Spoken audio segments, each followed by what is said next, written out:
Bonsoir, bonsoir ou bonjour tout le monde. Je suis heureux de vous retrouver comme toujours dans le cadre de cette vidéo. Et aujourd'hui, nous allons parler de votre premier voyage en Turquie.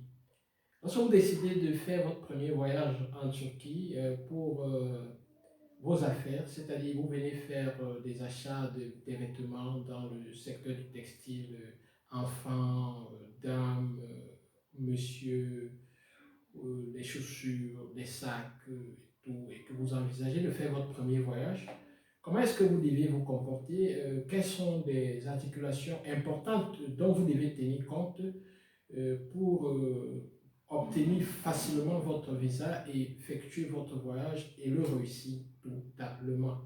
C'est le thème de cette vidéo. Plusieurs questions dans ce sens m'ont été posées depuis toujours et j'ai toujours promis de faire une vidéo pour en parler, et aujourd'hui je pense que le moment est venu de dire ce que je pense et de donner des conseils qui pourront vous être utiles dans la réalisation de votre projet de collaboration avec des experts turcs dans les domaines qui vous intéressent.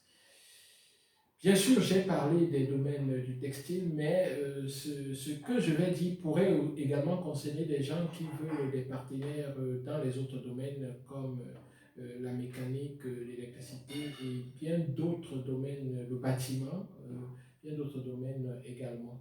Alors, lorsque vous envisagez de faire votre voyage en Turquie, premièrement, qu'est-ce que vous devez faire? Vous avez eu l'idée, vous voulez vous rendre en Turquie pour faire des achats et pour approvisionner votre boutique. Bravo, votre choix est judicieux. Votre choix est judicieux parce que en Turquie, dans le domaine du textile, plusieurs solutions sont développées actuellement.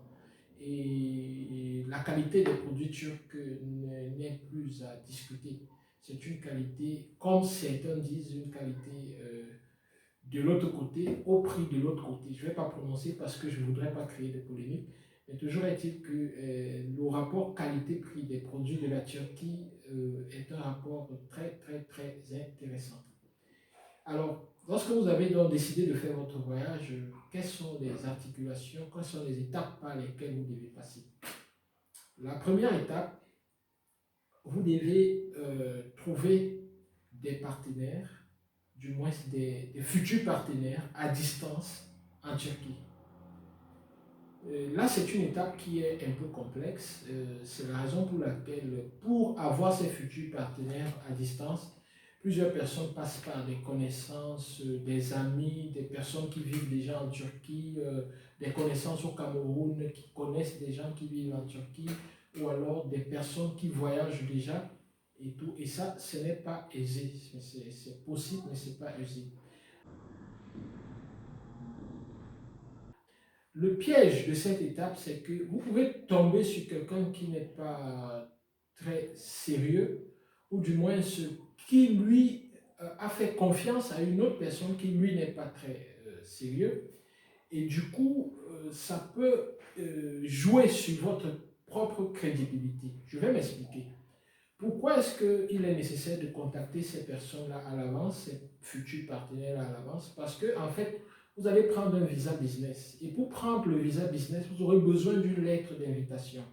Et pour vous faire une lettre d'invitation, il faudrait entrer en contact avec une entreprise turque solidement établie. C'est cette entreprise-là qui vous fera la lettre d'invitation. Donc, c'est à base de cette lettre d'invitation que l'ambassade pourra vous délivrer le visa. C'est la raison pour laquelle, pour prendre déjà cette lettre d'invitation, vous avez besoin d'entrer en contact avec une entreprise en Turquie qui fait dans votre domaine. Maintenant, si vous contactez un ami qui aussi n'est pas très crédible, ou du moins ne peut pas faire des vérifications, il peut contacter une autre personne et finalement vous obtenez une lettre d'invitation qui est une fausse lettre. Parce que oui, il y a des fausses lettres. Et ces fausses lettres, lorsqu'elles sont détectées au niveau de l'ambassade, on vous fiche et votre projet tombe pratiquement à l'eau. Parce qu'on peut vous ficher pour une période d'1 an, pour une période de 2 ans, pour une période de 3 ans ou même de 5 ans. Et du coup, vous ne pourrez plus voyager pour la Turquie pendant cette période-là. Voyez un peu tous les inconvénients que cela peut vous causer. Alors, comment est-ce que vous pouvez contourner ça? Vous devez vous rassurer que vous traitez avec des personnes sérieuses. Comment vous rassurer que vous traitez avec des personnes sérieuses? Rassurez-vous juste que vous traitez avec des personnes sérieuses. Je ne sais pas comment, parce que tout le monde que vous allez contacter va vous dire qu'il est sérieux. Personne ne va vous dire que moi, je ne suis pas sérieux. Et même quand on vous envoie une fausse lettre, on vous dit que c'est une vraie lettre. Donc, c'est compliqué. Il faudrait donc prendre vos précautions, faites très attention pour entrer en contact avec la bonne personne. Vous pouvez également passer par Internet. Ça, c'est le conseil que je vous donne également. Vous pouvez passer par Internet, c'est-à-dire saisir les entreprises qui font dans votre domaine via leur site web. Et essayez même de les appeler parce qu'il y a des contacts, il y a des téléphones sur les sites web. À ce niveau, si vous êtes bloqué au niveau de la langue, vous pouvez faire appel à notre équipe. Généralement, on ne facture pas ce service-là, on ne facture pas ça.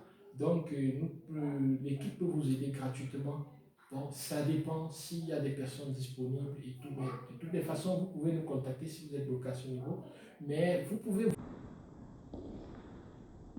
vous-même contacter l'entreprise par Internet. Et c'est la seule façon de vous rassurer que c'est clean, ce que vous dites est clean. C'est-à-dire que votre lettre, vous êtes en contact direct avec les personnes de l'entreprise que vous voulez visiter. Et ça, c'est gérable. Et parfois, ces personnes-là voudraient savoir, parce qu'ils reçoivent des lettres de plusieurs personnes dans le monde, parfois, ils voudraient savoir si vous êtes sérieuse. Si vous, qui les avez contactés, vous êtes quelqu'un à qui ils peuvent faire confiance. Parce que, justement, lorsqu'ils vont vous faire une lettre d'invitation, l'ambassade pourrait les contacter en demandant comment est-ce qu'ils vous connaissent. Est-ce qu'ils sont sûrs que vous êtes sérieux? Qu'est-ce qu'ils peuvent dire de vous? Et l'ambassade parfois leur dit, sachez que si la personne arrive en Turquie et qu'elle commet des crimes, ou du moins elle ne rentre pas, et tout, vous serez responsable. Et généralement, lorsque l'ambassade leur balance cela, ils prennent peur et ils disent, écoutez, nous, on ne connaît pas cette personne, puis bon, on se retire, on annule même la lettre, et du coup, vous avez un refus de visa et vous ne comprenez pas ce qui s'est passé réellement. C'est à ce niveau-là que mon équipe et moi, nous pouvons également intervenir pour rassurer l'entreprise que vous êtes quelqu'un de sérieux. Mais nous n'allons pas rassurer l'entreprise si nous ne vous avons pas checké personnellement. Donc, nous allons voir sur place des personnes qui travaillent avec nous sur place. Ils vont vous rencontrer et ils vont s'entretenir avec vous. Et si nous pouvons mettre notre cachet et envoyer à l'entreprise pour dire oui, nous pouvons vous donner le OK pour cette personne, nous allons le faire. Si nous ne pouvons pas, nous n'allons pas dire que vous n'êtes pas bien ou ceci, non, nous allons juste dire que nous sommes désolés, nous ne pouvons pas nous prononcer sur cette personne. Et là, le processus prendra son cours. Donc voilà un peu pour le premier contact. Vous devez prendre des dispositions pour contacter la bonne entreprise et être en contact avec la bonne personne qui connaît la bonne personne, qui connaît la bonne dernière personne. Donc ça, c'est très, très important. Donc, une fois que vous avez contacté l'entreprise et que l'entreprise vous a envoyé une lettre d'invitation, la deuxième étape serait bien sûr de constituer votre dossier. Et pour constituer votre dossier, évitez, très souvent des personnes préfèrent passer par d'autres personnes qui passent par. Non, allez directement à l'ambassade et dites au secrétariat, à la guérite, vous avez votre projet de voyage pour la Turquie et vous voulez savoir quelles sont les pièces qu'il faut pour le dossier. Ils vont vous donner une liste, ou du moins la liste sera affichée. Vous allez prendre la liste, vous allez noter la liste ou alors prendre une photo avec votre téléphone et vous allez aller constituer les différentes pièces de cette liste-là, n'est-ce pas? Les différentes pièces qu'il faut pour la liste, vous pouvez également visiter mon site www.emmanuel.com ou du moins aller dans le site du projet Giga Success, www.gigasuccess.com. Il essaye de vous dire quelles sont les différentes, là-bas vous pouvez trouver les différentes pièces à fournir pour obtenir un visa, quel que soit le type de visa. Donc, une fois que vous avez constitué ces différentes pièces, mais généralement, c'est quoi? Cette pièce-là, c'est un formulaire de demande de visa rempli et signé, n'est-ce pas? Et ce formulaire-là, vous l'avez sur un site, sur le site, et dans le site Giga Success, vous aurez ces informations. Une photo d'identité récente, un passeport en cours de validité, valable au minimum 6 mois après l'expiration du visa, et représentant et présentation de l'ancien passeport, s'il y a un ancien passeport, une carte nationale d'identité légalisée, n'est-ce pas? Carte de séjour pour les résidents étrangers, une attestation de réservation du billet d'avion, aller-retour. Et là, moi, je vous recommande de faire une réservation avec Turkish Airlines. C'est important. Faites une réservation avec Turkish Airlines, même si après vous allez acheter votre billet ailleurs, privilégiez Turkish Airlines, même pour l'achat de billets. Parce que vous arrivez avec Turkish Airlines, vous avez beaucoup d'avantages. Voilà. Donc, après le billet, oui. Voilà. Votre inscription au registre du commerce, ça aussi c'est très important. Si vous faites des affaires, vous devez avoir un registre du commerce. Du moins, c'est une preuve que vous faites ces affaires-là. Et l'avis d'immatriculation de l'année en cours. Donc, vous devez avoir ces documents-là. Vous êtes commerçant ou vous êtes un businessman. Vous avez de toutes les façons des preuves. Une lettre d'invitation légalisée par un notaire en Turquie. Une lettre d'invitation légalisée par un notaire en Turquie. Parfois, lorsqu'elle n'est pas légalisée, ils peuvent tolérer, mais bon, quand elle est légalisée, ça donne encore plus de poids.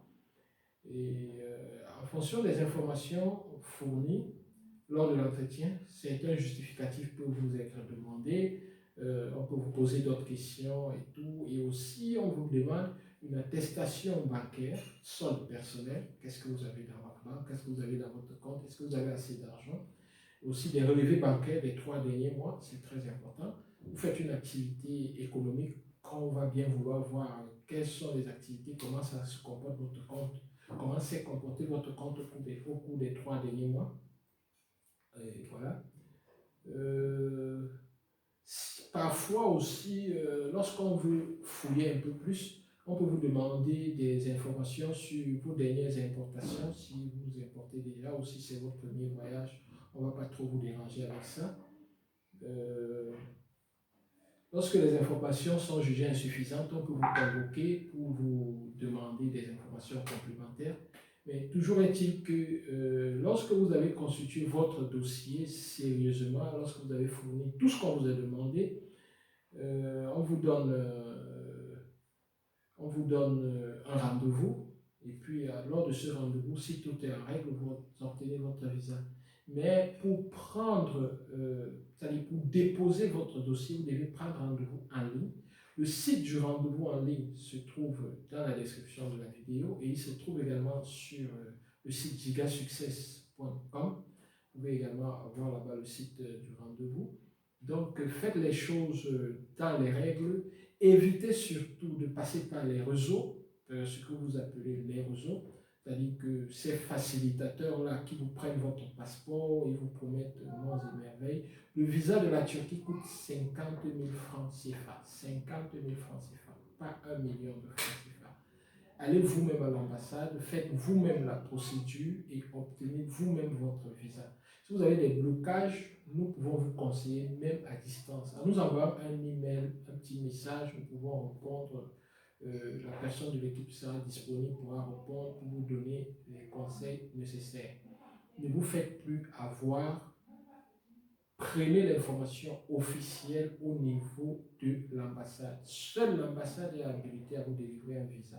Alors ne fuyez pas l'ambassade, allez directement en contact de l'ambassade et posez les questions adéquates.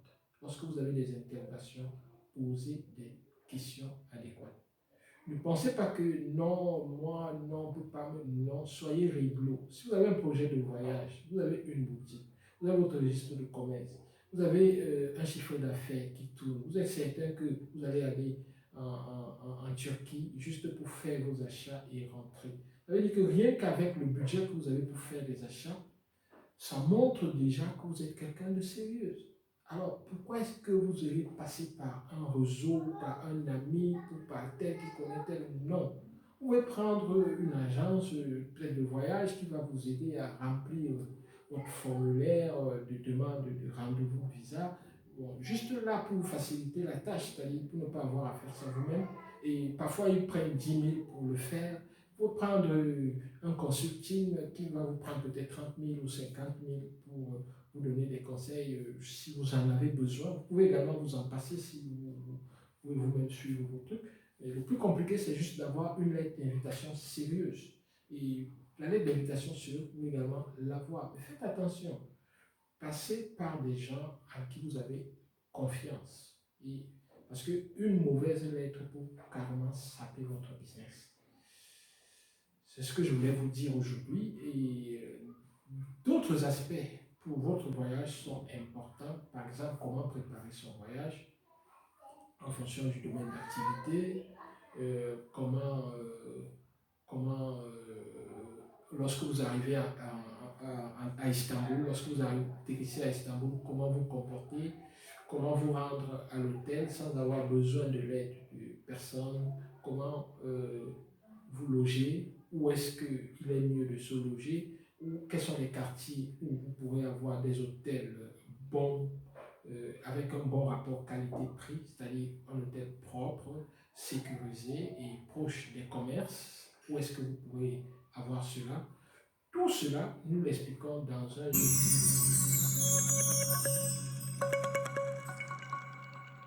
qui est les éditions d'Ilami d'Istanbul.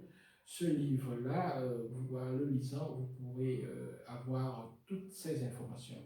Mais ce que je vous demande, si vous voulez ce livre, c'est de vous abonner sur le site gigasuccess.com et droit à pratiquement 20% ou 50% de réduction sur le prix de ce livre, qui déjà, bien sûr, ne coûtera pas cher, sera à la portée de tous. Nous sommes en train de tout faire avec les responsables de la maison d'édition pour que le prix du livre n'excède pas 2000 francs CFA, qu'il soit.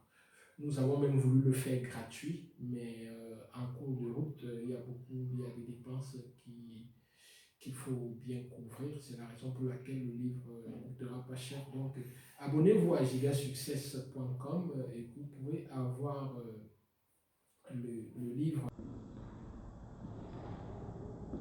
avec un prix raisonnable. Et autre chose aussi qui est abordée dans le livre, c'est à quel moment, lorsque vous faites votre premier voyage, quelle est la bonne période pour voyager? Quelle est la bonne période pour vous rendre en Turquie lors de votre premier voyage? Ça aussi, c'est un sujet très important parce que parfois, vous arrivez en Turquie lorsqu'il y a peut-être une semaine de congé, lorsqu'il y a le ramadan, la fête du mouton, souvent c'est une semaine où on ne fait rien. Il y a d'autres occasions aussi où ça peut être une semaine sans rien faire. Donc, il faut savoir choisir le bon moment pour faire son voyage. Aussi, quels sont les moments des soldes? Quel est le bon moment pour avoir les soldes? Et aussi, autre chose, c'est que lorsque j'arrive au moment des soldes, les soldes concernent tout le monde. Donc, soldes peuvent vous concerner, vous en tant qu'étranger, mais ça concerne également les Turcs qui vivent dans le pays. Donc, il y a également des boutiques où on ne vend pas aux étrangers, on vend aux Turcs, ou du moins des boutiques qui se trouvent dans des quartiers ou dans des villes à côté d'Istanbul, où on vend pour les Turcs. Donc, parfois, en vous rendant dans cette ville, dans ces boutiques-là, vous faites de très bonnes affaires.